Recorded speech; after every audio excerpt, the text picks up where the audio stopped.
Instant energy পেতে এই মিল্কশেকটা আসলে অনেক উপকারী। আমি রেগুলার বানাই। একটা কলা, এখানে 4টা খেজুর এবং কিছু কিশমিশ। এটা হচ্ছে পাউডার দুধ, আর এটা হচ্ছে দই, টক দই যেটা।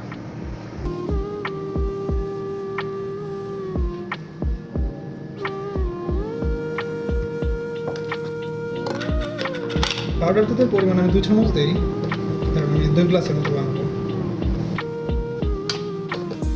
টক দইয়ের পরিমাণটা আমি 2 চামচের মতো দিই। দেন আমার খেজুর আমি নিয়েছি 4টা।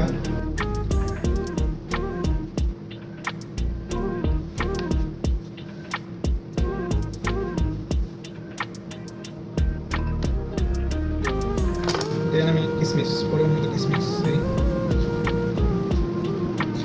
পানি অ্যাড করছি আমি 200 গ্রাম।